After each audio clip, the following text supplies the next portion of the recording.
Hello! Today I have some insights into Bicarb Soda cleansers to share with you today. So this is from my experience and what I've gone through over the last month.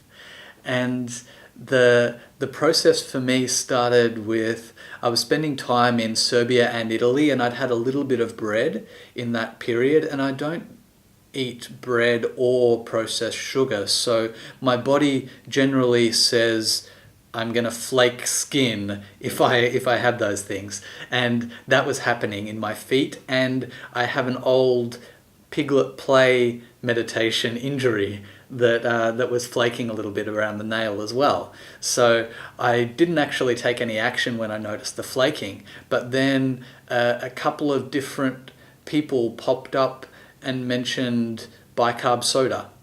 Not for this particular purpose, but mainly for dealing with yeast and fungus infections, but also to deal with alkalizing the body. So I was like, okay, I'm seeing a few signs in this area, and then I did some research, and I noticed that it helps with splinters as well, and I had a splinter that has been there for a long, long time, and so I decided I would start taking orally some bicarb soda, as well as soaking my hands or one hand and feet in bicarb soda as well. So I was doing that, soaking once a day and drinking it in the morning and in the evening. And when I first started drinking it, the taste was the first thing that popped out. It's kind of like an off salty kind of taste. I didn't get as much bubbliness as what I expected when I was actually drinking it.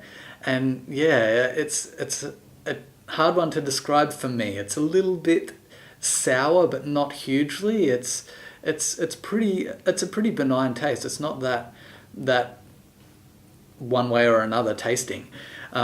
There was some fine bubbling when it was going down the digestive tract, and I'd noticed that for a bit afterwards as well. I've been burping a lot more, and I figure that's my bicarb soda burps coming in. That's a burp. That's a bicarb burp.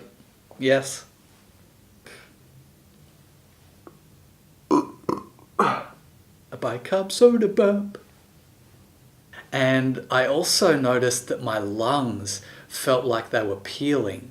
Like just internally, I felt like I wasn't coughing very much, but they still feel really sensitive and like they're cleansing, like something's shedding in there.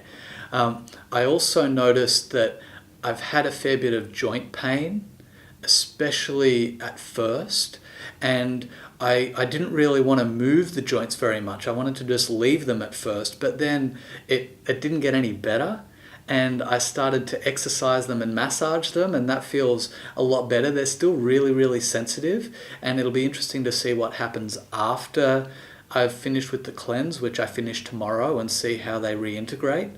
But that's been interesting as well, and it's been particular joints that are sore. So this joint here, which I have an old martial arts injury in, and I have an injury in this joint, same joint on the foot as well. So yeah, it's been interesting to notice, like especially walking up hills, the toe joint is really sore, and I've had to be super present with it, because if I let it flex backwards, especially going up hills, it's really painful. But if I kind of let the body adjust naturally, it doesn't feel aligned or balanced or supportive in the hips and the knee. So what I've done is I've had to be conscious of just engaging that muscle and holding that tension a little bit as I'm walking, and it's been a fantastic mindfulness practice.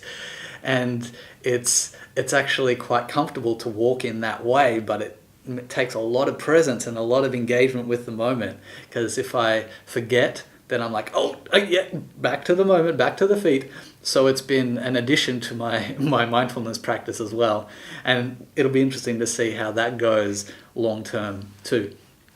So yeah, I've noticed this joint aching. There was a slight nausea at first, with that bubbling of the gut and yeah, I just didn't feel overly comfortable in the gut, but then that really settled and I became more relaxed in my digestion. It feels like much more efficient down there.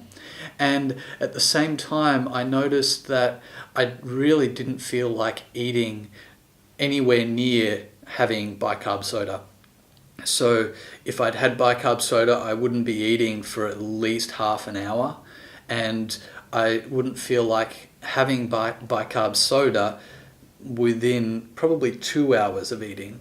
So I'd want a lot of time after eating for everything to digest before I'd actually take on the bicarb.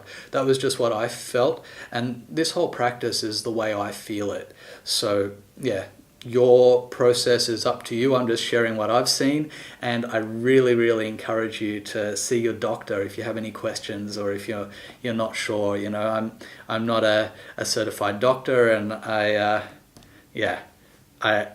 I've done the experience. It was okay for me, but I am aware that people with kidney conditions and people with renal issues can have a lot of problems with bicarb soda, so I really don't recommend you take it blindly.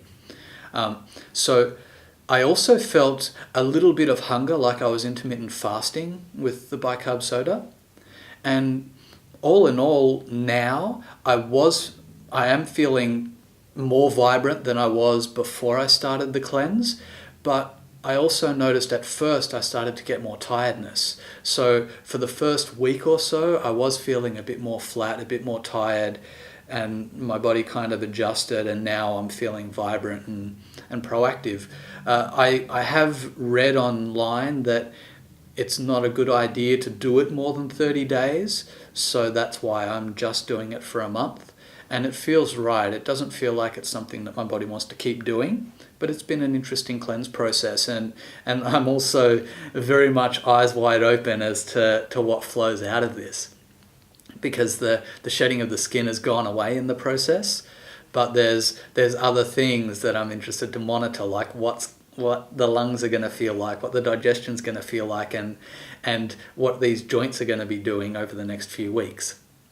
So the way that I actually do this with the bicarb soda is I've been using not a huge glass, but a glass, and it hasn't been diluting all of it when I've been doing it. So I've been using around a teaspoon, not heaped, but it's just not really flat, so I'm just doing it this way.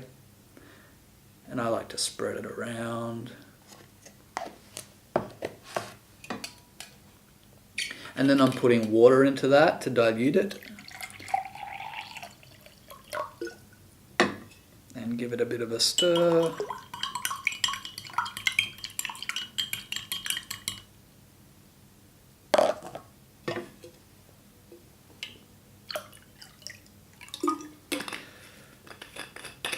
Okay, and that is it for a bicarb soda drink. And I've been having this first thing in the morning, actually before my meditations, so there's been a little bit of burps and things going on in my morning workouts and my morning meditation, but yeah, it's been fun. It feels good. It doesn't really have much of a smell to it either.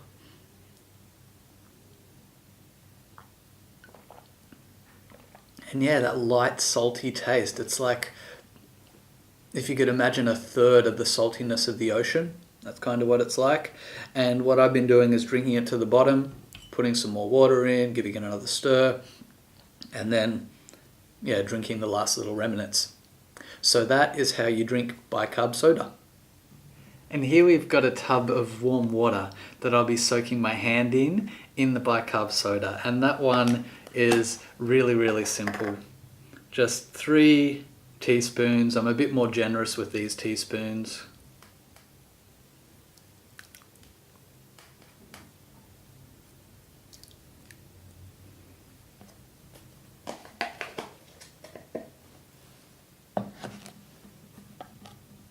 And that's it.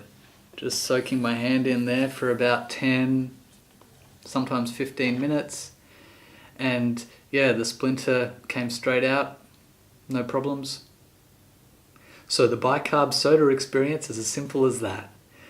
You can just soak your hand in here for 10-15 minutes a day and do your feet as well. It's really nice to be able to give yourself that gift and yeah, being able to treat yourself that way.